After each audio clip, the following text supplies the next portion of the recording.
Good afternoon, and welcome to our program on energy policy, making carbon great again, ? We're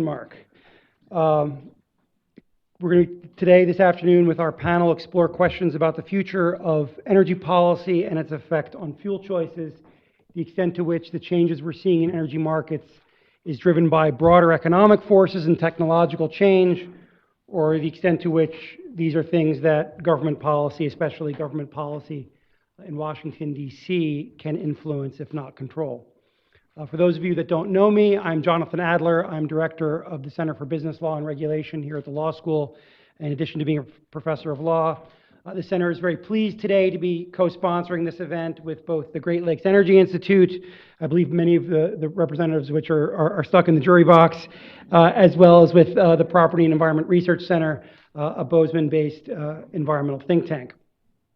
The idea for today's panel was prompted about a year ago when Dr. Walt Culver, who I'll introduce to you in a moment, co-authored a paper concluding that King Coal was not being overthrown by any Washington, D.C. based war on coal, but rather being overthrown by natural gas's natural advantages in electricity markets as the primary fuel for electricity generation, and that these broader forces were driving coal's gradual retreat from the marketplace, and that this, not regulation, was where we should be assigning responsibility or blame.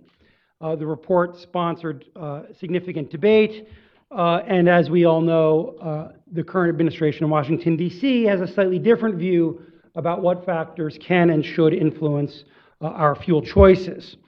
The current administration has argued that regulatory constraints have unduly hampered American fuel choices generally, and coal in particular, as well as increased energy prices. And since January, the administration has sought to induce regulatory changes, including deregulation in the use and development of fuel resources in an effort to expand those energy choices and, if we can use the phrase, make coal great again. So we put together a panel to help us understand these questions and explore these questions, to understand what's happening in energy markets and what might happen in the years to come. And for those that are still coming in, we do have some seats up front. It's just like my classes. No one wants to take the front row seats until there's no other choice. Joining us today to discuss these questions are three great panelists. We were supposed to have four. More on that in a second. Leading off will be Dr. Walter Culver, who's one of the founding board members of the Great Lake Energy Institute here at Case, where he stays on the advisory board. He's also a member of the visiting committee of the School of Engineering here at Case. He's enjoyed an extensive 40-plus year career in industry, which is too extensive and detailed for me to recount in full, but includes work for NASA and the Department of Defense, as president of Defense Systems at the Computer Sciences Corporation, co-founder of SI International, where I believe he served as both president and subsequently CEO. He also, I think most importantly, holds his master's and PhD from here at Case Western. He will lead off discussing his study from last year and updating it accordingly. After Dr. Culver, we will hear from Justin Gundlach, who is a climate fellow at the Sabin Center for Climate Change Law at the Columbia Law School at Columbia University.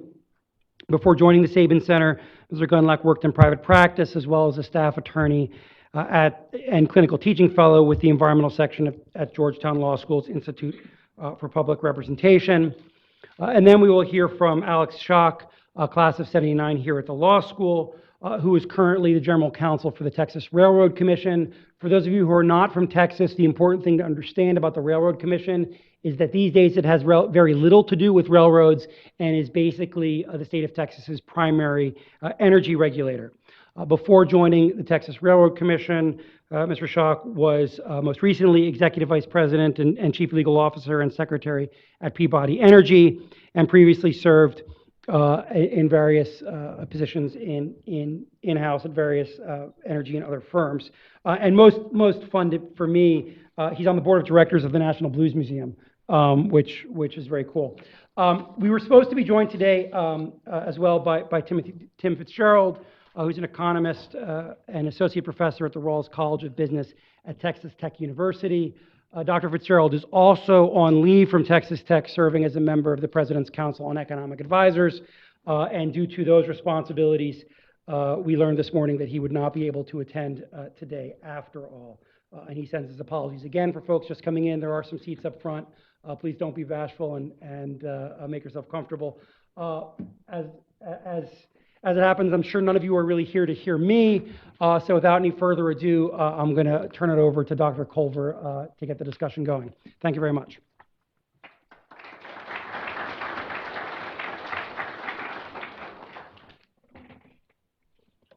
Good afternoon. I'm a little nervous about the jury box. They all know me. This can't turn out well. What I'd like to do first is just take a look at the questions that are facing a lot of people with regard to what's happening in the coal industry. I'm going to look at the data. The opinions that come from the data, I think, are fairly straightforward, although reasonable people can disagree with some of what we say. The point that somehow, okay, don't count this time against me.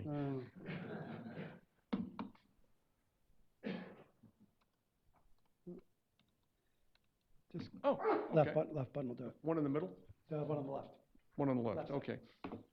Okay, the question about what has happened to coal in this country is driven by a chart such as this, where you see that coal, at least in this picture, from 2000 to 2007, 2008, was gradually increasing, about 4 or 5% a year in terms of production, and then suddenly the wheels came off.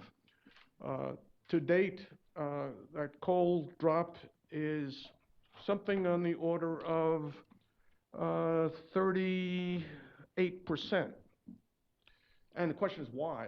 Well, the easiest answer, certainly from a political point of view, is it's because of regulation, it's because of subsidies to alternative fuels.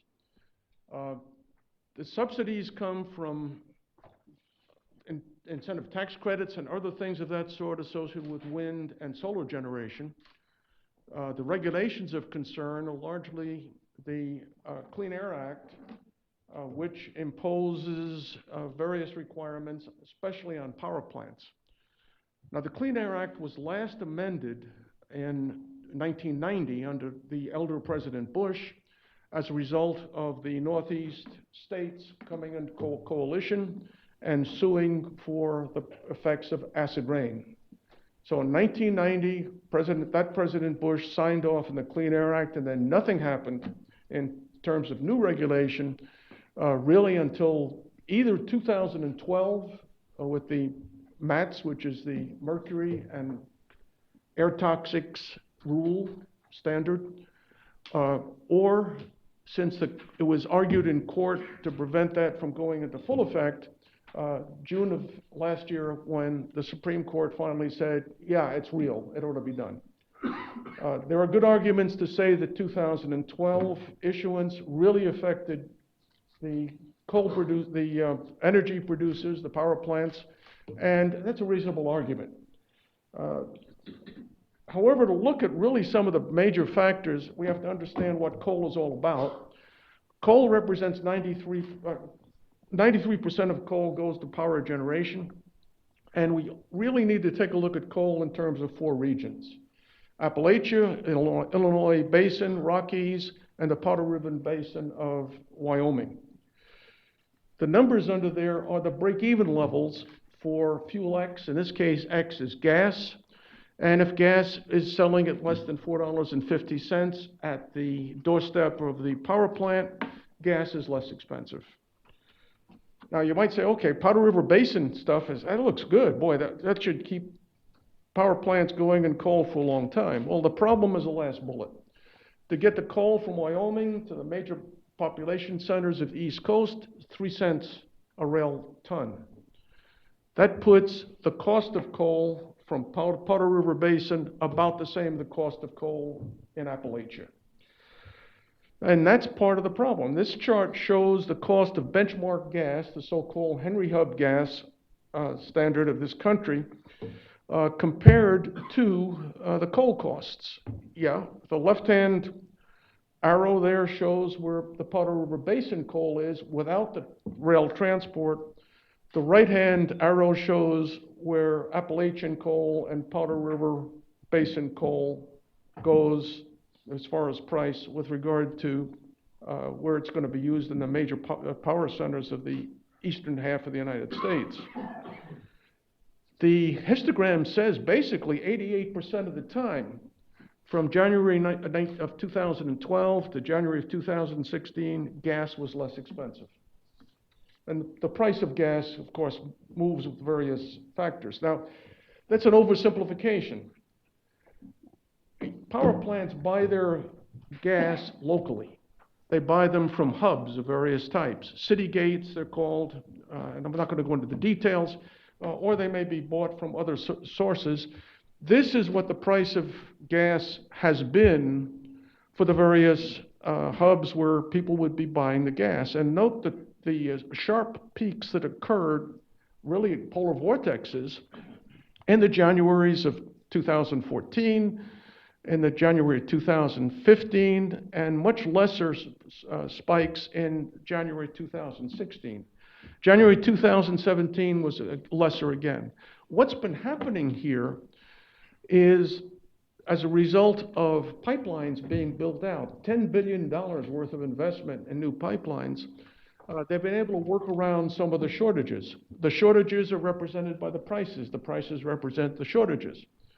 What's been happening is, even though you still have spikes, and therefore problems with reliability in gas generation, the spikes are getting less severe. And by the way, in terms of competing with gas, competing with coal, you're dealing with the much lower level of around $2 per million BTU. I use BTU rather than kilowatt hours and things of that sort, simply because it's easier to compare the various fuel sources. Beyond the question of fuel, coal runs into a serious competitor with jet engines. The GE, Siemens, and Mitsubishi all produce jet engines for the various aircraft that they supply to. But those jet engines are basically on the ground also quite good at generating electricity. The efficiency, the little bronze bar at the lowest level there, is the efficiency of a coal generator. The curves going up show the increase in efficiency just simply because of the byproducts of the R&D that goes to the jet engine development. Right now, the most modern of the 6A GE so-called combined cycle generators, gas generators, efficiency is 63%.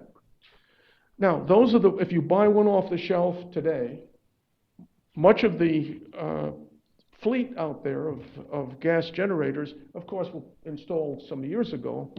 The number today in terms of what's actually operating is about 50% efficiency or thereabouts. It's got to do with something that you don't need to know a lot about, something called heat rate, which is basically the amount of energy, coal energy or gas energy that goes into generating kilowatt hour, which is what you see on your electric bill.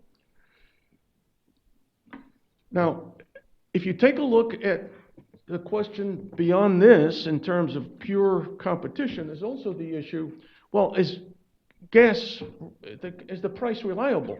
Is there going to be enough gas to handle electricity generation and therefore be something we ought to be allowing to become more and more of our generation fleet?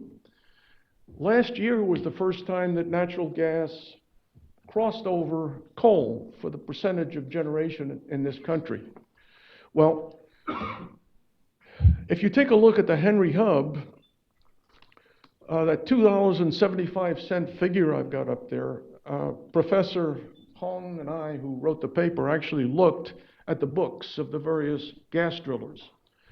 And in the Marcellus and Utica Point Pleasant region, Marcellus being mostly Pennsylvania, West Virginia, and a little bit around in New York and eastern Ohio, and the Utica Point Pleasant, which is most of Ohio's gas, it's some of the cheapest in the world and the most prolific in the world, most plentiful in the world. At $2.75, the drillers can make a profit. Below $2.75, they can't. They can't drill any more wells. They can pull gas out of existing wells, but that runs out in time. What's been happening in addition to that 275, which we computed last year, well productivity has been increasing every year, and there's no indication it's going to slow down. In 2017, gas well productivity was 3.5 times higher than it was in 2012. In addition to that, it's getting so efficient that if I want to start drilling in a known field, a productive field, and get a new well, 4 weeks later, I've got production.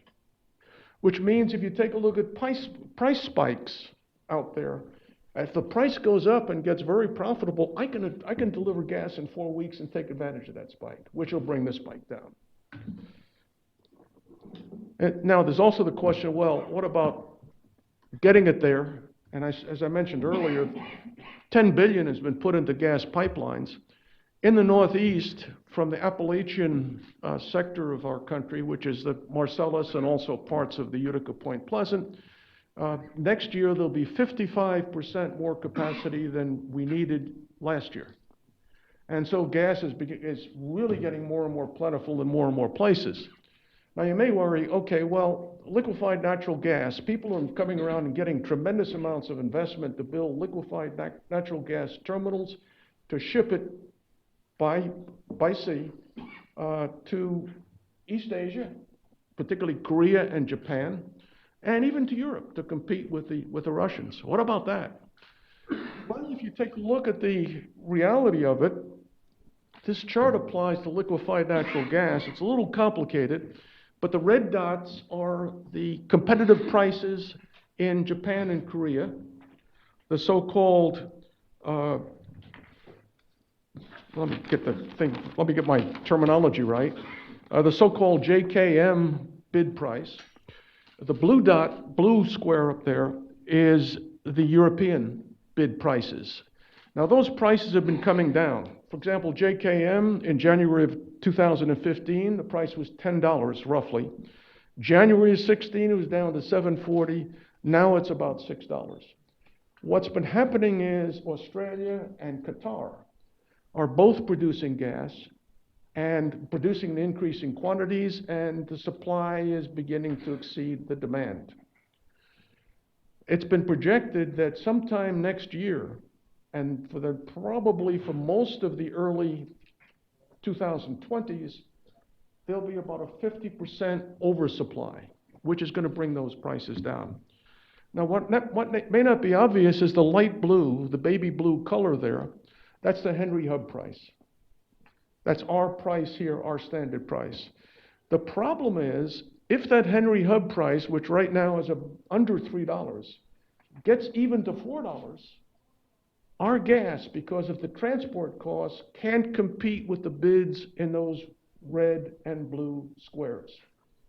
So insofar as how high our gas can go because of outside demand, we're limited. It's self-balancing.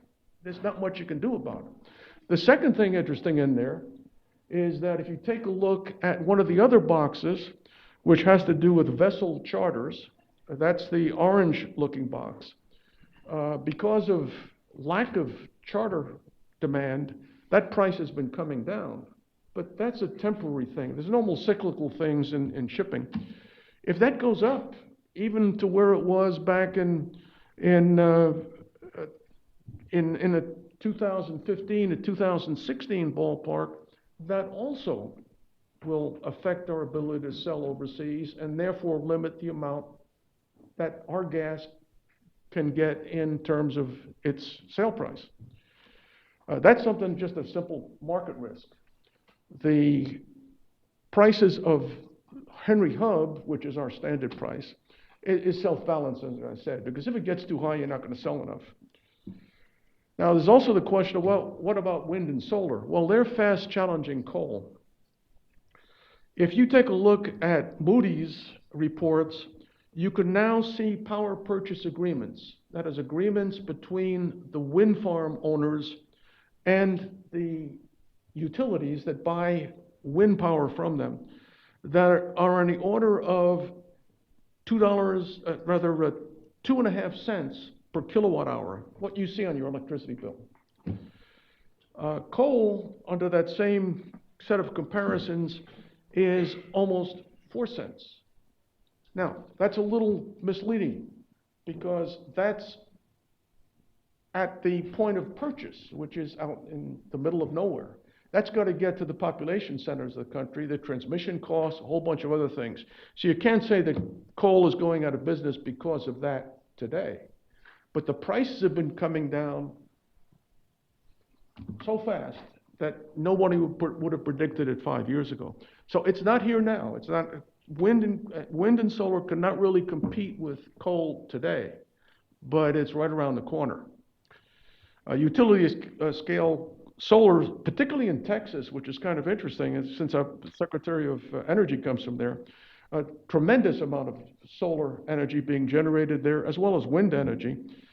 Clean technical reports, power purchase agreements in Texas at 4 cents per kilowatt hour, subsidized, not subsidized, only 2 cents per kilowatt hour or more. So subsidies are not a huge difference here, and you can see in 2 or 3 or 4 years, wind and solar on their own basis can compete with coal very effectively, but wind and solar are non-dispatchable. You can't deliver wind and solar electricity when the wind is not blowing or the sun is not shining. So they don't really compete in that sense unless you can somehow make it work when the wind is not blowing and the sun is not shining. That comes to utility scale batteries. The Department of Energy, our RPE organization, has put an enormous amount of research into bettering our batteries. And right here at Case Western Reserve, Professor Bob Savinel is working on an iron battery, iron flow battery. And he tells me that he believes it will be going commercial in 2 or 3 years at something like 2 cents per kilowatt hour. That makes a breakthrough type result that suddenly you now have wind and solar that's dispatchable, and what you see as a penalty on your electricity bill is only 2 cents. My point here is, while again you can take a look at the data and come up with different conclusions than I do, and I accept that, just looking at the data, the issue seems pretty clear. Coal is on this downward slope. There's little that's going to slow it up. You can change your regulations, not going to affect it much. There are some other things you might be able to do, but from a policy point of view, I'd look more toward getting the coal miners, other industries to work in. My own opinion. That's the opinion side of my presentation. Thank you very much.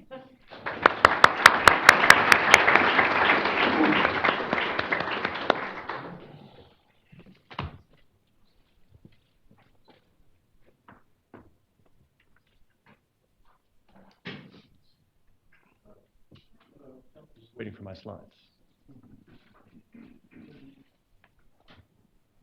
which are going to be underwhelming now that I've said that. All right. So you've just heard a bit about the economic and technological context in which coal finds itself. I'm going to talk about the environmental legal context. I feel like you're getting a bit of a select patchwork here. There's lots to say about other pieces as well. You just happen to have gotten, I guess, these two. So know that there are gaps in your knowledge from today's presentation, but in any case, you will be informed at least a bit about environmental law and the extent to which, in the time frame that you've just heard is available to rescue coal, what it is that can be changed, and what changes would entail congressional intervention, in addition to just the administration deciding that it's going to try to do things differently. So this is the broad outline. I'm going to try to race through that first bullet because you just heard a lot of it already, and then get to the other issues here. But the sort of story that I want to convey is one of past interactions between environmental regulation and coal, and then sort of arrive at what has been called the era of the war on coal, and then the present moment. And again, to trace how environmental law and regs have shaped each of those to the extent that they have. So this, you've heard a little bit about already. There are a couple points to note. The first and the most obvious is that you've seen some really significant changes in coal production in different places over the course of the last however many years, between now and 1968. One of the things that changed, and this is, I would say, within the broad compass of environment, is that coal leasing became available on federal lands. This is the tail end of the Carter administration. But you'll note it's growing out there in Wyoming, where you can get federal coal, but it doesn't really take off until the Clean Air Act amendments of 1990. And that you just heard about, that was a response basically to the discovery that yes, we all agree, we cannot ignore it, sulfur dioxide causes acid rain, something needs to be done, and that meant that coal-fired generation had to somehow put less sulfur dioxide into the air. And you have three options. One of those options is to not burn coal. Another is to install potentially expensive scrubbers that take the sulfur dioxide out of what goes up the flue. And the third is to buy coal from Wyoming, because in Wyoming, coal is low sulfur, and you don't need the scrubbers, at least nothing like you need when you get your coal in West Virginia. So it's an oversimplification to say that this legal change prompts what you see there in the two curves, but they are substantially related. Wrong way. I was going to talk a bit about, by way of clarification, what we're talking about here tonight, and maybe we're not, want to have a word about employment and its distinction from coal production. So you see that dotted line at the bottom, that's employment. It has borne some relationship with actual coal production, but a limited one. And this gives you a historical context for that. So you can see productivity jumping and employment falling from its peak in around 1920. But I've been hustling to get to here. This is the war on coal era that I think probably most people are interested to hear a bit about. And so you've just heard, I would say, most of the story about why these curves all dipped down between the years of 2008 and 2016, which of course happened to overlap the Obama administration. So there is the potential alignment, the correlation of those two things that you can draw on for your explanation. But what I am eager to convey to you is not so much an exoneration of the administration or any kind of argument about what exactly happened then. More what I want to convey is that in addition to these things, which you just heard a bit about, the cost of doing business for coal-fired power plants was more or less set, or at least the cement was hardening, long before you get to 2008. And so you heard Dr. Culver mention that the last big change in regulatory terms was around 1990. What I would say is that that was the first domino, and that a number of dominoes fell slowly across the 90s and into the 2000s and really emerged at this point. That's different from saying that the Obama EPA caused new regulations to come into being. A lot of the litigation that eventually gave rise to things like the Mercury Rare Toxic Standard started in 1994. So these things have a very long provenance, which is especially relevant to this conversation because you cannot undo them quickly without Congress interceding. Oh, and a quick word. You heard about trade and gas and what it would take to ship gas around the world. Another thing to note about coal is somewhat similar. You have a lot of very large coal reserves coming online in Pakistan, parts of India, and Indonesia, and they are a lot closer to India and China, where you can expect that coal to get burned, than the Powder River Basin in Wyoming. So you have some of the same issues of transport, in fact, more so I would say, and we can talk about that during Q&A if you like, but those issues pertain to coal as well. Right, so the environmental regs I'm supposed to talk about. How much time do I have? Oh, good, okay. So these are roughly in order of importance with respect to coal, not respect to the entire context, because of course, as you know, we're talking about several different sorts of generation, which are subject to different regulations, and a thorough discussion of all of this would need to walk you through it all. So this does not necessarily pertain to all of the different fuel sources. This is primarily about the regulations that affect coal and the extent to which they are still plastic, still potentially changed just by the administration making a change. So first up there, of course, is the Clean Air Act. And I don't want to walk through everything that has been regulated under the Clean Air Act. Suffice to say that you basically have three different kinds of pollutant that the Act pertains to. Criteria pollutants, things like sulfur dioxide, lead, nitrous oxide. Hazardous pollutants, mercury, other heavy metals, and then greenhouse gases. And those are labeled first, and third for a reason. It's not a mistake. The first two have, I would say, far more importance to the current prospect of coal transcending its environmental regulation than the third. I think the war on coal story relies pretty heavily on the Clean Power Plan being the nail in the coffin. I think that is a stretch at best. Again, we can talk in more detail about that during Q&A, but what I want to focus on now is an illustration of what I mean about that domino story with respect to the mercury and air toxic standard that you heard Dr. Culver mention. The utility air toxic study was the result of 1994 litigation. That study was conducted between 1995 and 98. That led to the utility air toxics determination in 2000, which said, yes, indeed, you do need to regulate mercury emissions from coal-fired power plants under the Clean Air Act. That regulation had a deadline on it, 2003. Rule was issued in 2005. The courts rejected that. It was vacated in 2008. And then you had the development of the new MATS rule starting in 2009. It was adopted in 2011. The courts saw it go back and forth several times for the subsequent, I think, 5 years and change. The point being, this is a rule of old provenance, and in fact, it is not going anywhere. It has been litigated thoroughly all the way up to the Supreme Court and back down, and there is no way, short of revising the Clean Air Act, that you're going to undo the mercury and air toxic standard. Now, I don't want the implication of that to be MATS killed coal, because that in fact is the case. But my goal here is to say what can still move and what is pretty well fixed. And so the big regulations, MATS, another one called the Cross-State Air Pollution Standard that actually the state of Maryland just brought a lawsuit under. That one, also not going anywhere. The Supreme Court has signed off. There are others. I would say those are the big ones. And so the fact that the Clean Power Plan is currently in suspended animation, and we'll see what happens, maybe that matters for coal, but for the reasons you've just heard about, time is waning. Renewables are, I would say, not around the corner. In some states, I think they're actually here. But the point being, there's not much time to do what you would need to do to undo these things because you would need congressional action. There's a lot more up there. I'm concerned about time, so I don't want to talk all through at length. But I will say this, the coal leasing program, that's that third bullet. At the end of the Obama administration, a moratorium was placed on coal leasing. So you could not mine anew. You can only continue mining in an established mine on federal lands. The Trump administration undid that. It has not mattered. The last bullet there, the Safe Drinking Water Act, this is the one instance where I step outside of regs that pertain to coal.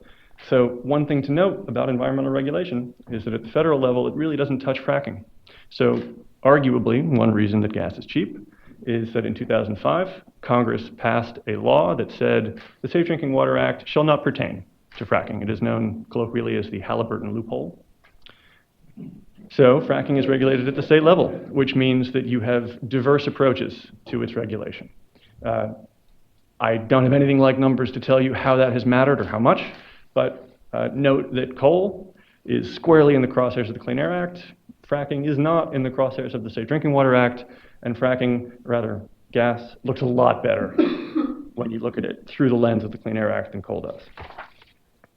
Okay.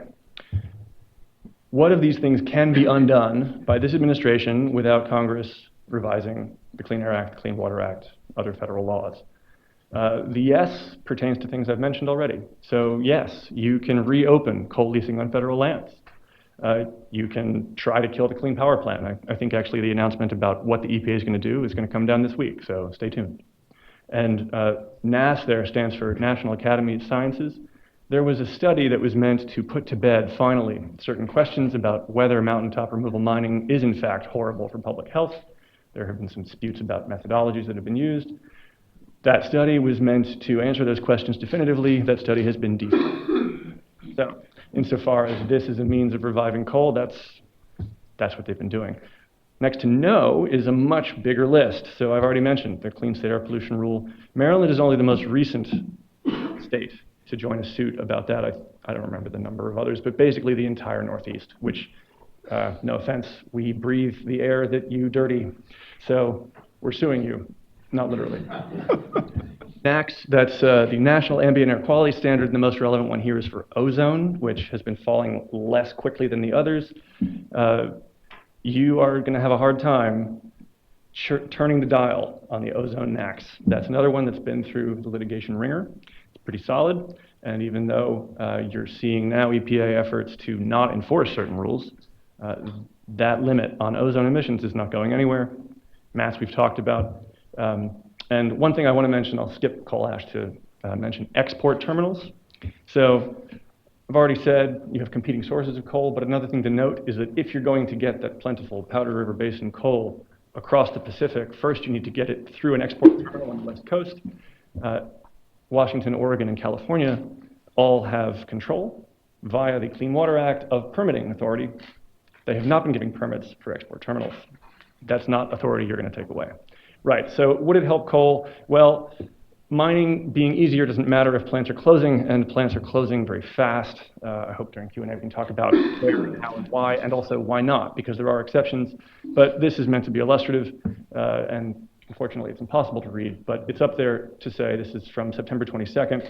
This was to be the first new coal mine on federal lands, so the first instance of the Trump administration's release of the Obama-era rule. And Arch actually pulled out and said, you know what, we don't need the coal, we can't afford it. So here we are.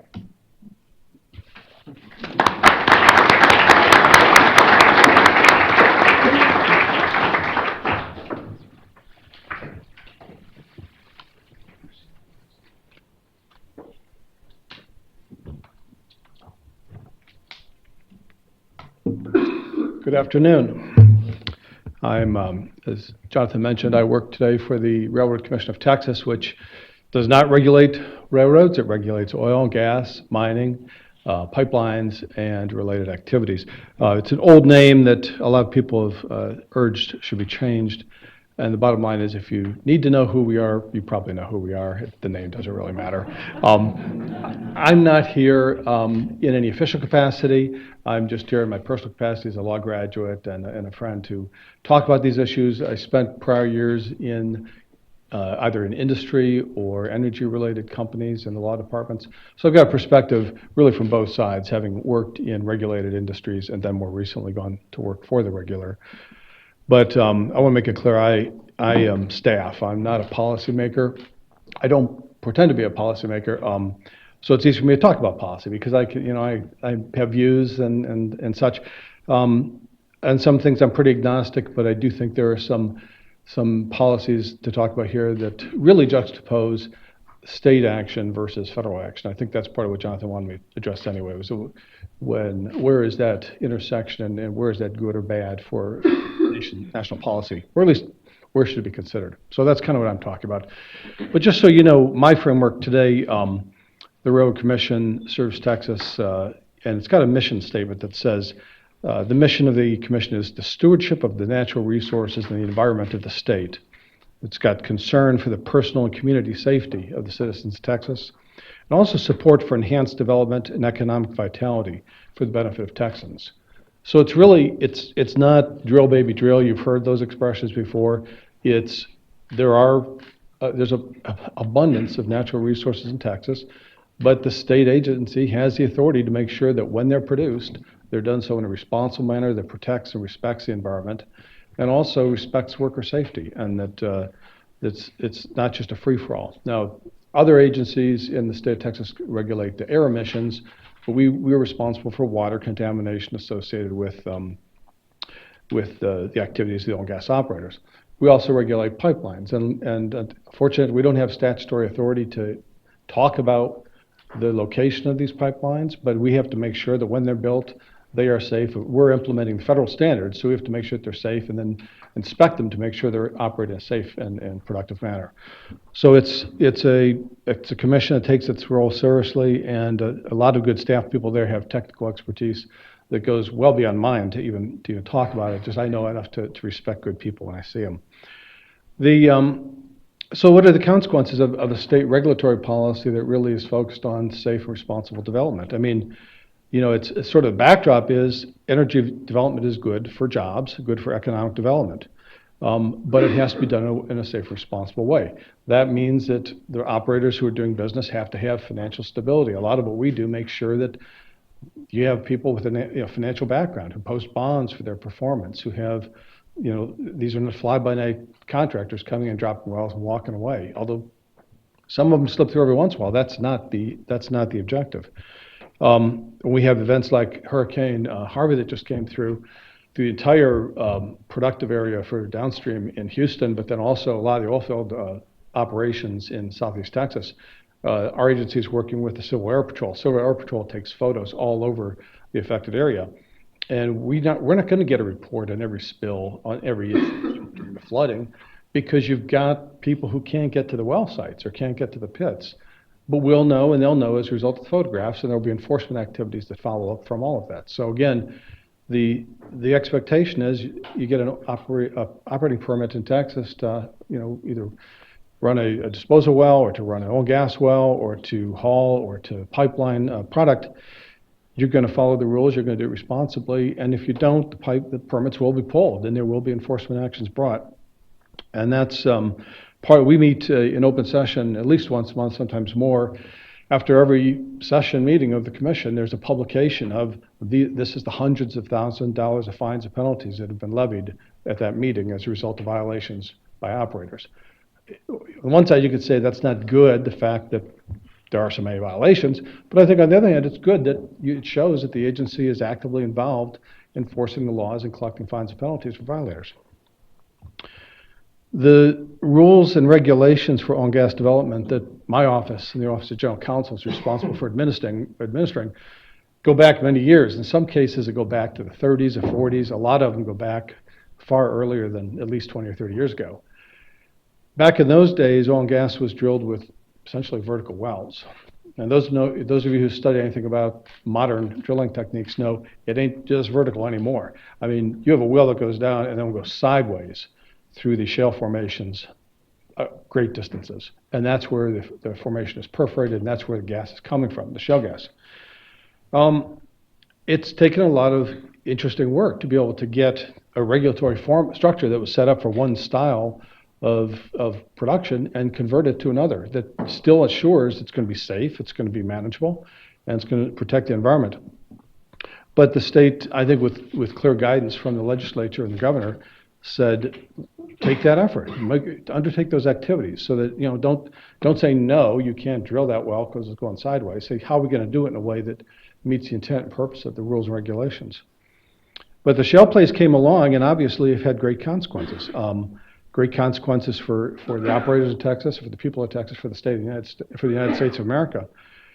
And in this regulatory discussion, the context of policy, it's been noted by a lot of people that this entire play occurred maybe with some tax incentives and maybe with some tax support, but really without any real support or hindrance from Washington, D.C. That debate is probably an offline debate, and there are probably good arguments on both sides. But essentially it was saying the shale boom came because industry made it happen, and the technologies made it happen. My own personal view is I think federal policy is hugely important in development of natural resources. A lot of times it aligns really well with state policy, and that's where we all win. But there have been, times when federal energy policies just drove the bus in this country, and some of us are old enough to remember all back in the 70s there were price controls. I mean, there were a lot of lawyers who made a lot of money on those gas cases in front of the FERC, or oil price controls were a big deal for a long time too. All of that went away in the mid-'80s. But something happened in the 70s, which a lot of y'all remember, and that's the oil embargo, which had a huge effect on the United States in a lot of different ways. And one of the consequences coming out of that embargo was a sense that maybe we were too reliant as a nation on foreign oil for transportation and energy generation purposes. And there was an act in 1974, the Energy Supply and Environmental Coordination Act, which directed the then Federal Energy Administration to prohibit the use of oil or natural gas by electric utilities that could use coal. and authorize the FEA to work to require new electric power plants to be able to use coal. So there's a real push in the 70s, directly resulting from the oil embargo, to prioritize coal. And you see a lot of the construction of plants that are talking about, the older plants, we're talking about retirement today. That's where these plants came from. These plants came from the plentiful, the domestic, cheap coal that was available. And I think that's where I think a lot of people like to start when they talk about where are we today or where should we be today. There were a lot of other activities, such as the opening up of the federal lands out west with the low sulfur coal. That was in direct response to initiatives to try to reduce the sulfur released when coal is burned. But again, hugely inexpensive, as Walt showed. Production costs, because of the scale, for tons of coal coming out of Powder River Basin are significantly different than Eastern coal. So you've got a situation, I think, that says in the last administration, you had a change in policy as to how to deal with, I think, fossil fuels in general. Coal was the primary focus, but there were initiatives against fossil fuels, other fossil fuels such as natural gas as well, that it was done for a noble purpose, and that is the concern about the impact of use of fossil fuels on our climate, and what are we going to do about it? And that is a noble cause. But the issue that I think people in the industry perceived was that it was a regular response driven by the EPA, not a concerted energy policy, but environmental policy that was perceived to have selective results on selective industries. And I think when, the conversation about all the different rules today just indicates, there are a lot of laws, a lot of rules, regulations that were passed during the administration that affected the fossil fuel industries. But clearly the Clean Power Plan and the Mercury rules that finally emerged and the coal ash disposal plans had pretended to have very serious consequences for coal power generation. And a lot of utilities had coal generation in place. The saving grace, obviously, for those producers was that in the prior years, or in the concurrent with that, with plentiful natural gas coming on at cheap prices, they converted their units. They paid capital expenditures to enable switching capabilities so that they would be able to take gas or coal, whatever came in, and take it and utilize it to manufacture electricity at the lowest possible price. A great result. But again, today, we're talking about where are we in terms of overall production. Production of electricity still comes about one third from natural gas and coal. As Walt said, and the point's been made by a lot of people, the percentage of share held by gas has just surpassed coal for the first time, I think, since 1950 or something like that. Forecasts are that trend continues. Coal share goes down. The rest, hydro, nuclear, and renewables, which include solar, wind, only make up, respectively, about 10% each of the different slugs left. So, I think the issue that was posed by the policies last time around were, if we're going to go down a path of saying it's going to be more difficult, now impossible to use, what do you replace it with? That's the question that was presented. That's the policy question that's presented. 30% of your generating fleet uses coal. Now, if what Walt posits is true, that there's going to be plenty of gas at low prices to fully fill up that capacity with converted plants and new plants, that's a home run. But with the continuous completion of LNG export terminals, and with the resurgence of the American petrochemical industry, where Dow and others have been building new petrochemical plants, which use natural gas as a feedstock, there's pressure on that domestic price. Now, there's a lot of supply too, and in the near term, the gas will come on to meet the demand. But I think the longer term question, which is the policy question, is what happens when that cyclical price, because gas is cyclical, oil is cyclical, they're all cyclical. What's going to happen when that price goes back up? And will it translate into higher electricity prices, or will there be alternates, such as using coal again, or nuclear, to backstop gas at that point? I think those are the policy questions that I think they're really interesting, but I think the kind of issues we face today, that if you say you pick one and make it the preferred choice, relying on low cost, do you bet on that horse and say the cost is always going to be low? Thank you.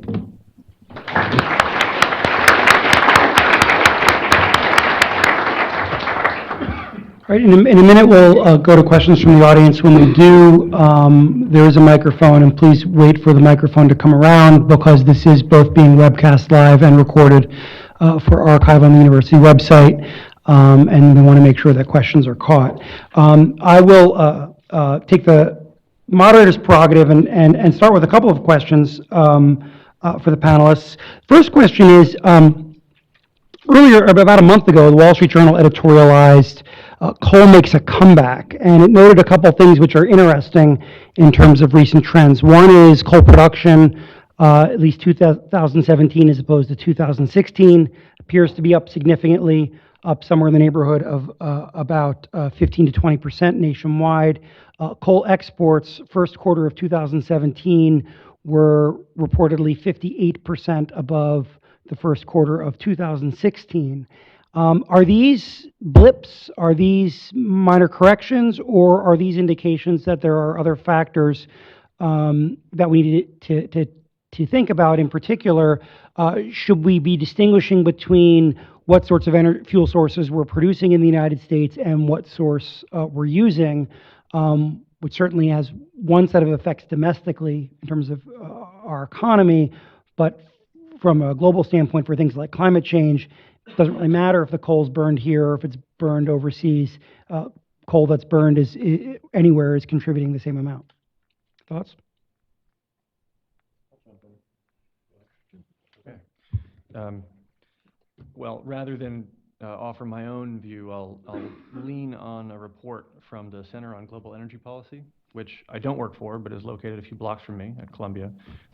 This came out, I think, in April or May of 2017, and they took a pretty close look at the recent change that you described, and also considered, similar to what you've heard from the rest of us, what it was that you could get out of policy changes with respect to coal. In answer to the question of was it a blip, I think my understanding of what has happened over the course of the past year is that it was not unexpected. Largely, I believe it was a function of a change of policy in China, where there were limitations on mining and coal usage. There were also a few different events in Australia that gummed up production and export. And in fact, Australia is in this curious situation where they were exporting so much that they had shortages in their own electricity system. But basic point is that to the extent that you see an uptick, a lot of it is a function of global price changes. Global price changes pulling up U.S. prices, not necessarily pulling U.S. coal away in large numbers, but enough that you see a few cents on the dollar. And so the blip part, that's not going to be sustained. And in fact, that's, I don't know if you have to call it a dead cat bounce, but it's definitely not something that is going to persist in pulling prices up. Thoughts? Yeah, I've not seen the report you're referring to. I would be interested in seeing it. Why don't you ship it to me? But I do own stock in a company called BHP Billiton. They're the largest miner in the world, or nearly the largest, and they're located in Australia. They export iron ore, mostly to China, coal, mostly to China, coke, mostly to China. The reason it's mostly to China is they're very close to China, and therefore the transport costs are much lower than our shipping stuff there or anyone else shipping stuff there. So what happened last year along that line is there was a weather event, I think it was a flood, which really cut BHP Billiton's profits in the area of coal. And I think that's maybe what the other Columbia University entity was talking about. Now, this year they're reporting that their coal production and iron ore production is going up to China. And I think China is faced with the fact that their own coal is pretty bad brown coal. It generates a lot of pollution. And if you've seen pictures and videos of Beijing during certain times of the year, you can't see across the street. And it's causing significant health problems for some of the eastern cities, especially northeastern cities of China. That pressure, even though they're not a democratic government as we would think of them, that pressure is real. And that's caused them to cut back on some of the production of coal that's got very high sulfur content. So that's ad hoc. John, some of your question was domestic though, wasn't Yeah. it? Domestic production. I think there's an ongoing process of the cheaper PRB coal cannibalizing share from the eastern products. The eastern products are higher cost, and while the transport is greater out of the PRB, I think there's always been some cannibalization. And more recently in Texas, it's lignite production, which is even closer to dirt than Wyoming coal, and yet a lot of the producers in Texas have converted to PRB just because it's cheaper. It's a cost-based thing. I think from the export standpoint, U.S. export off the east, out of the Gulf, compete with Colombian coal, and used to be Venezuelan coal, but I don't even know if Venezuelan coal is active these days. But those markets are either in China, or not China, in Europe, and maybe there may be some going a little bit into Africa too, I don't know. But to that extent, they may be displacing dirtier coals or other biomass type products in Africa. So it's not necessarily a zero-sum game on the exports, depending what you're displacing. Okay. Another quick question. Last week, there were reports that Energy Secretary Perry is going to ask the Federal Energy Regulatory Commission to adopt a rule. And for those of you that aren't familiar with this, Federal Energy Regulatory Commission is what we call an independent agency. Its members are appointed by the President, subject to advice and consent of the Senate for fixed terms, and are not subject to presidential removal other than for cause. So presidents can't, unlike with, say, the EPA, the president can't simply just pick up the phone and say, I want you to do this. The independent agencies have some ability to set their own agendas. But that said, the report suggests that the Energy Secretary is going to ask FERC to adopt rules that would privilege electric generation from sources where the fuel is stored on site, which is a clever way of saying privilege coal and nuclear over other sources, other electricity sources where there is not on-site fuel storage. In the case of renewables, because there isn't a fuel to store. In the case of natural gas, because it's piped in, it's not stored in large quantities on site. If this were to happen, is this something that would have a big impact? Is this the sort of regulatory change that could upset some of what we're talking about, or would it still just be a small effect on the margin? Let me take that one, because my wife was asking me about that just a few days ago. Washington Post had a rather alarming article on the subject and inferred that coal was going to come back as a result of these kind of regulations. There are a couple of things to remember about FERC. FERC, before it comes up with a policy position, has to publish it and get comment. And if the comment is off the wall, there has been plenty of history where they've been sued and had to back off. The second thing is FERC does not publish operational policies.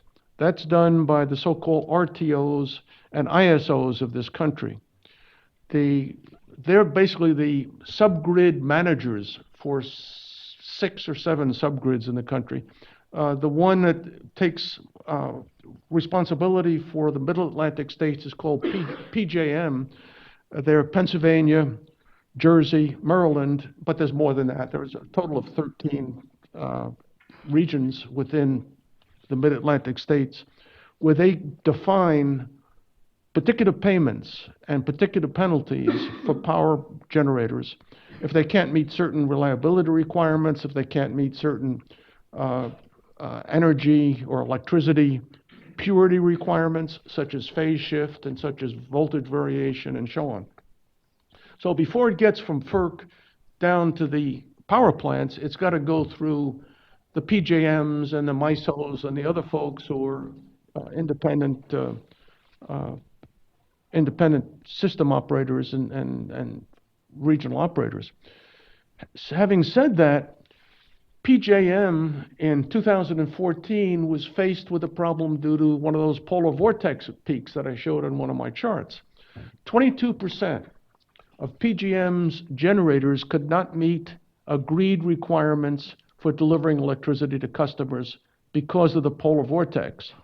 And that arose because of competition for gas to deal with heating homes and businesses and things of that sort. In June of the next year, June of 2015, they came up with the capacity performance rule. which will be put into place over the next 4 or 5 years. 2001 is when it's fully in place. What the capacity performance rule does is very important for all of us. It says basically that the reserves within the PJM territory, which represents a significant part of our electricity in the country, those reserves have to be dispatchable. They can't be wind or solar or hydroelectric or stuff like that. They've got to be dispatchable. And there are going to be bonuses paid to electric power companies for providing at least the requirements that PJM lays down and higher. And there'll also be penalties if they can't meet the requirements, and lack of gas because of weather is not a force majeure. In other words, it doesn't get them off the hook. Now, this was published in June of 2015 and has affected materially this question of what's stored on site or not stored on site. The short answer is this. If you take a look at a gas power plant these days, many of them are now storing oil on site. Why is that important? Well, it turns out those jet engines I talked about that are on ground can burn oil as well as they can burn natural gas. And so when they run into pressure from, let's say, a polar vortex or other disruptions of the gas stream, they just simply put fuel oil into their jet engines and generate electricity. So in terms of rules like that, it's going to be interesting to see how the current electric power companies that have significant investments in gas end up meeting what PJM and other of the ISOs and RTOs are giving them bonuses for or penalties for, as well as the new FERC rule by the time it filters down through the whole thing. Pure opinion, my opinion, it ain't going to have much effect.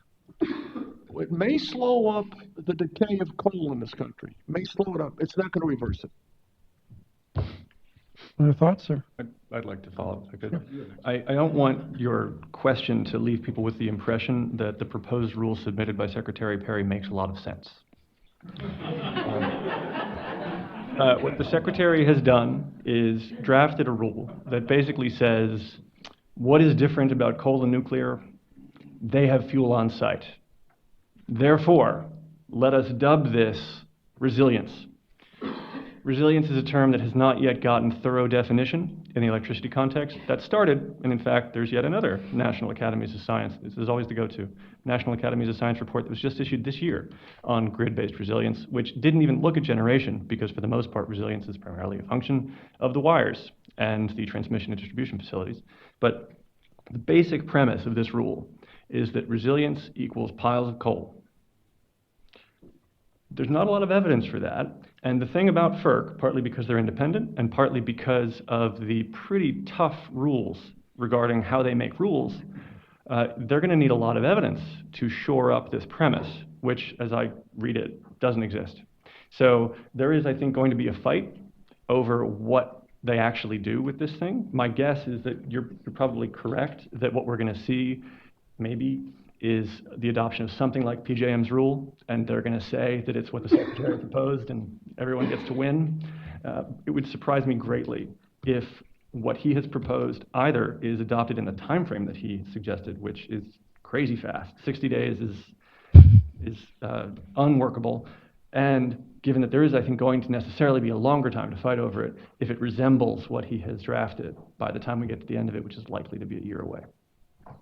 Yeah, by the way, I'm not sure Governor Perry or Secretary Perry actually drafted the rule. I suspect somebody else did, right? That's fair. That's fair. Perry, when he was governor of Texas, was actually had great foresight in dealing with the questions of coal versus renewables and so on.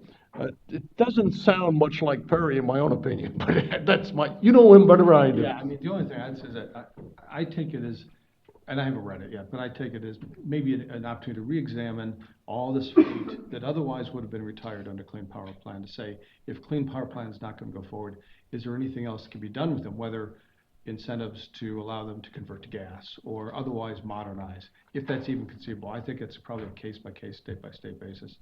But I don't know if that, yeah, there's no, as you say, mine-mouth generation, there's not that much of it. Most of it's coming in by rail. And the nuclear, I mean, nuclear is another subject we haven't even touched, which is probably another policy discussion for you as to whether or not there should be greater support for it. But it just sounds to me like it's maybe an attempt to open a dialogue, and can the life of some of these plants be extended safely and properly? Questions for our panel? Hi, thank you. I've got kind of two that both focus on renewable energy. And I guess one is, to what extent do you see any of the federal policies affecting the growth or non-growth of wind or solar? And then when you're talking about federal policies on the one hand, does it matter what happens at the state level? For example, here in Ohio, we have pending bills to subsidize a couple of 1950s era coal plants or to subsidize nuclear plants. Thank you. Do you want me to take that? The question of renewables, I expect that the subsidies which come up for renewal, I think next year or the year after, will die under this administration. And I don't think that's all bad. Let the free market decide these questions. By that time, the subsidies won't be necessary anyway. And if you take a look at federal government rules, they tend to have their own lives, whether they're needed or not. So let them die. Right now, the subsidy, at least in Texas, is 2 cents per kilowatt hour. That's not going to make a huge difference in deciding on a dollar basis whether you go with wind and solar versus coal or oil or whatever it may be. The broader question of, the second part of your question, why don't you just repeat it again so everybody knows? Sure. The second part of my question was basically, to what extent do state policies matter, such as those in Ohio, where the legislature is considering a bill to subsidize the 2 OVEC plants from the 1950s, and also to have First Energy's Nuclear Zen to subsidize nuclear generation? Yeah, if you take a look at the evidence over the last, even in 1990, the Clean Air Act mods that was signed by the elder President Bush were driven by the states. And I think it went all the way up to the Supreme Court, where the Supreme Court said, yes, these states are suffering damage. They have a standing in this argument because it's killing fish in their lakes and streams, and it's damaging their forests, and those are economic issues, and among other things. Since then, the states have come in and had really greater and greater effect on a lot of regulatory matters. For example, 3/4 of our states have renewable energy policies or standards or guidelines. Those are forcing, take California, the extreme case. California's got a tremendous amount of wind and solar. Now, they're particularly benefited by where they are. But California has taken a look as a country, if it was a standalone country, would be a worldwide leader in renewable energy. And turns out they're doing okay economically. I think there's going to be a significant argument about attempts to reduce the carbon emissions or not. The Clean Power Plan. The Clean Power Plan is going to be subject, probably will be allowed to die a death. But I think the states are going to have a lot to say about carbon. Cities and states right now were some of the major participants in the Paris Accord. I think, the general rule is that whenever there's a federal program and the states are implementing a program, states can always have more severe or more restrictive limitations than the feds have put in place. Something like you've described, which would be a subsidy to help something survive, I don't know that would be allowed unless it's not violating a particular federal statute or requirement of some sort. So a tax incentive to allow an otherwise compliant plant to continue, essentially to help improve its operating financials, that could make a lot of sense. If that's a policy choice for a state to make.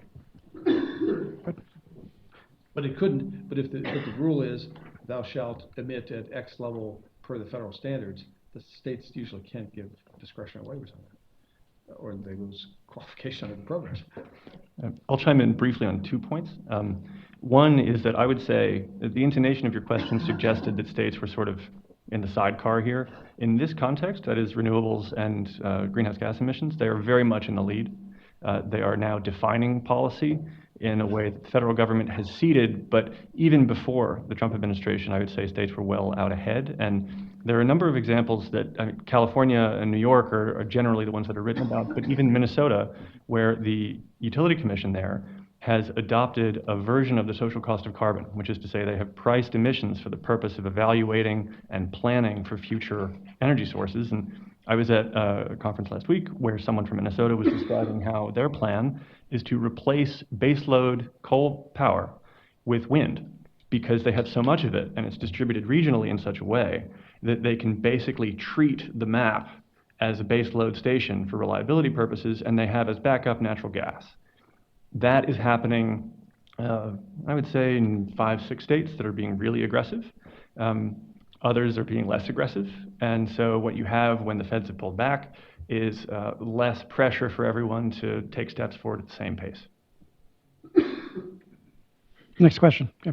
So I have a couple of on the edge issues. It seems to me that Ohio has a private industry has committed on the order of 10 planned all natural gas new facilities at the same time to generate electricity in Ohio. They're announced and some are under construction, right? At the same time, First Energy, just drive over on 72nd Street and look for the power plant that isn't there anymore. All the ones on Lake Erie are essentially closed. They're only fighting over the ones on the Ohio River. And Amazon, in the great quest for the Amazon second headquarters, has said that all their energy has to be renewable. So, you know, the political imperative to try to get some votes in coal country, as opposed to the reality of the marketplace, seems to be an interesting dynamic, and I appreciate your comments. I'll jump in. The first thing that occurs to me in the points that you raise is about the growing significance of corporate power purchasing agreements, which is a category that none of us have yet described, but is, in addition to state and federal level policy making, in a sense, another source of policy. So there is pressure just from the sorts of demands that you're describing that I would say substantially fills in where you might have had federal pressure if it were not for the Trump administration. With respect to the extent to which a political imperative can inform state-level policy, one question that grows out of efforts to protect the financials of nuclear power plants, and so far those have been successful. So in Illinois and New York, there have been challenges mounted to those gambits. Those challenges have failed, and then the next question for a lot of people is, well, can't we do the same thing for coal? And so one thing that you might see is an effort to have states that really like their coal-fired generation attempt to copycat what's been done with respect to nuclear. This is somewhat off of what we've discussed so far, but that I think is one sort of expression of that political will you could see. Just to comment on nuclear, it seems to me that the unstated argument with nuclear is it's a lot more expensive to tear down a nuclear power plant than it is a coal plant, and seriously, you know, on an order of magnitude, orders of magnitude. And that's the hidden reason why people are sympathetic to keeping the nuclear plants running if they can. I think it depends on the state. I know in New York, in particular, the reason that the governor has fought to keep 3 nuclear plants open, there are a couple reasons. One is jobs in particular counties, but another is that he really wants to hit his greenhouse gas emissions targets. And the only way to do that is you have a 10-year runway and you don't let gas in while you're ramping up your renewables, whether it's offshore or piping hydro in from Quebec. And so there, it's a boxing out maneuver. In other places, it may well be decommissioning costs. Additional questions for our panelists? There are no other questions. I have other questions then. We were talking before about state, the role of states, and 29 states have renewable portfolio standards. Another 8 have renewable energy goals. So basically what these are various policies that in one form or another say that a certain percentage of electricity that is either produced or sold by utilities has to come from designated renewable sources. And I'm being a little vague because each state has its own little formula. If two things about these policies I think that are interesting in the current environment. One is there has been fairly consistent and aggressive legal challenge to the adoption of these standards in federal court. Most of these challenges have been unsuccessful, claiming that either these policies are unconstitutional under the Dormant Commerce Clause because they interfere with interstate commerce, because electricity markets are interstate, electricity can be wheeled from one state to another, or the argument being that they're preempted. Again, thus far, most of these challenges haven't gotten very far, but one could certainly imagine a energy department being more sympathetic to challenges to these standards than perhaps the federal government has been previously, perhaps even encouraging the adoption of regulations that would narrow the extent to which states can adopt policies that have the effect of constraining interstate markets. And if that were to happen, so if something like that were to happen, what does that do to our renewables picture? I mean, that is to say, if states, again, 2/3, 3/4 of states have been in this position of encouraging greater renewable penetration to the electricity marketplace, if something were done at the federal level to constrain that, what sort of consequences might that have? Yeah, but I don't see how it could be constrained. I could see how you could remove the investment tax credit. You could say states, you are no longer allowed to require X percentage of the electricity sold within your state to come from renewables. But that would have to come from FERC through the RTOs and ISOs. FERC could say that those state rules are preempted by federal law, or you could get a court decision holding that they are either preempted or unconstitutional under the Dormant Commerce Clause. Yeah, but FERC has a bunch of rules it's got to follow in terms of putting out rules.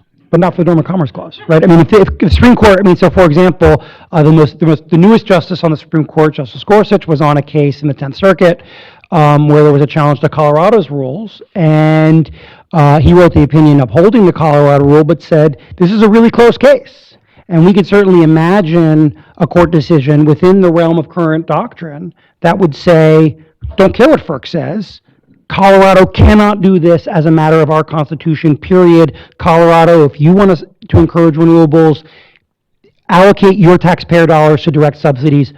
Don't impose rules on the markets. I mean, that is a plausible outcome within existing Dormant Commerce Clause jurisprudence.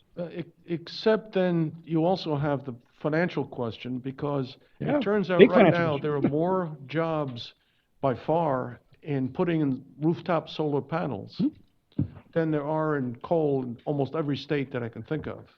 So what you'd basically be doing is you'd be suppressing an industry that's providing good jobs and good salaries for lots of folks, and that's growing exponentially with regard to at least the rooftop solar panels. I think the question, though, that you're asking is, would the removal of those standards inhibit or perhaps allow to grow renewables in those states? I mean, right now, the standard says thou shalt meet these standards, but I would submit people are still going to install solar panels on their house, even without a renewable energy standard in place.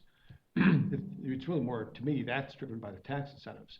If I don't get a tax break to put solar panels on my house, costs me more money, that may factor into it. Yeah. I would say, first off, the investment tax credit and the production tax credit are both scheduled to sunset. So those ends are nigh.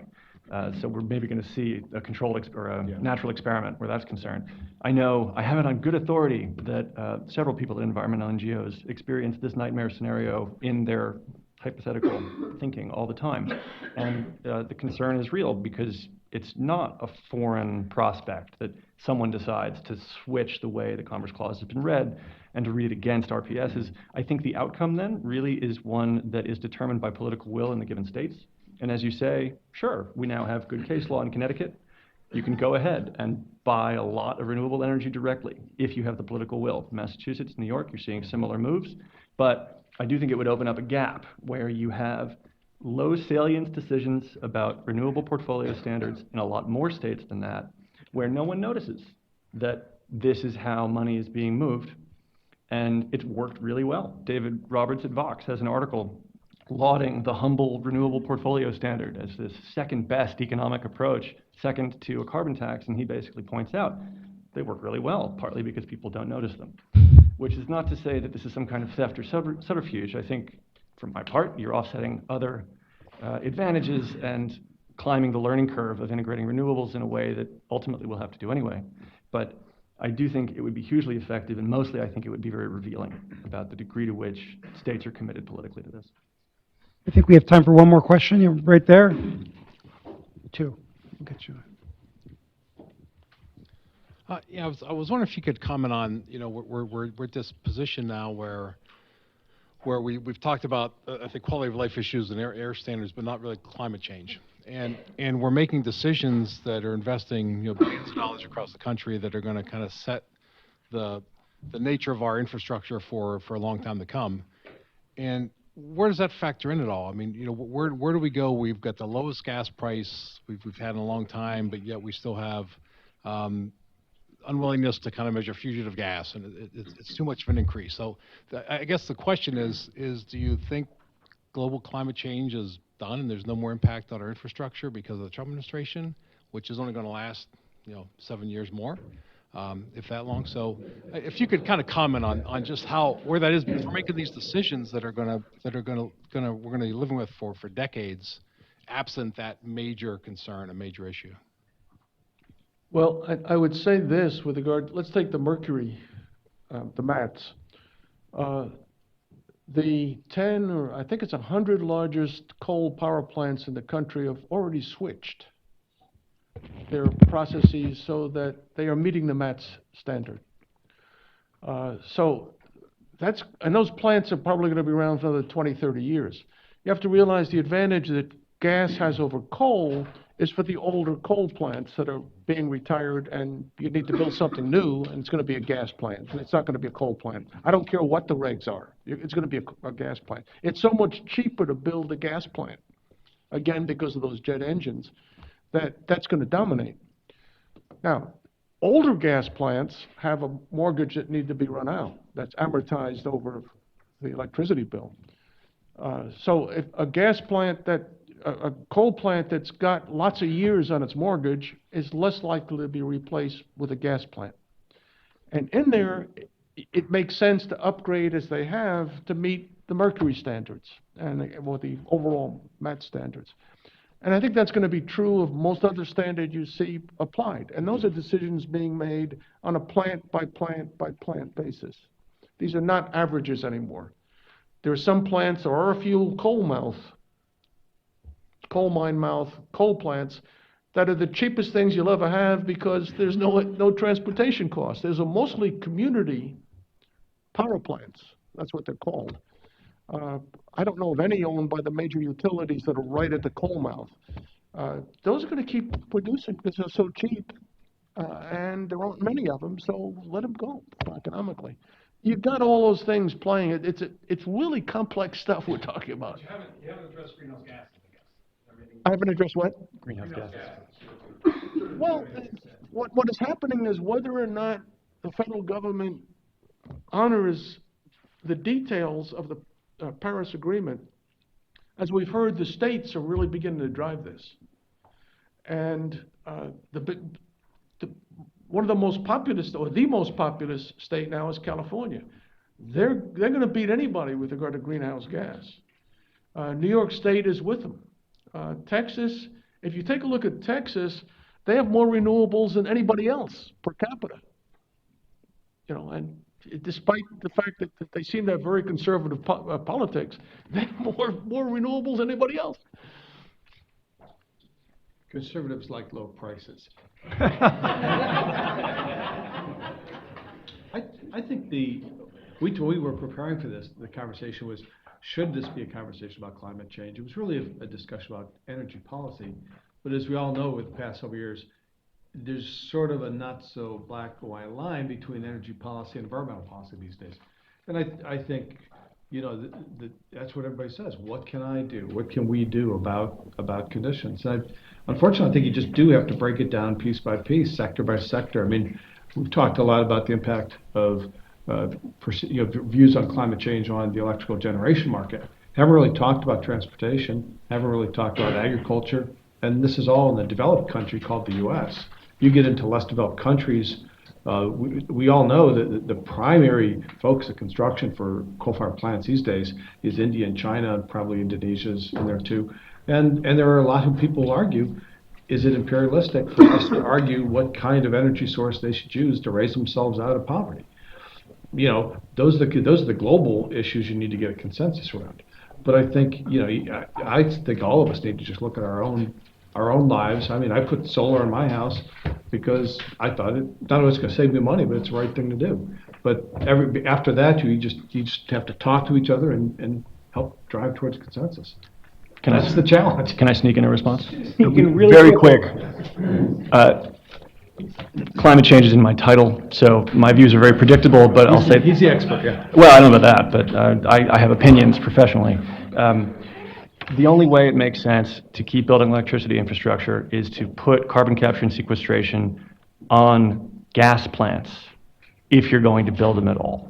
That's the only way that we hit deadlines, and even that's a stretch. And as you intimate, yes, if you build a lot of pipelines and a lot of infrastructure, you also build a constituency that is tough to get rid of tomorrow. So conversation about gas as a bridge fuel overlooks the constituency you create when you build gas. We're going to have to end it there. Please join me in thanking our panelists today. And please join us for a reception. It's on the in the lower rotunda, which is basically on the other side of that wall. I'll also note there's a class that will be starting in here very quickly. So if we can make our way to the reception with dispatch, that will be very much appreciated. Again, thank you all for coming.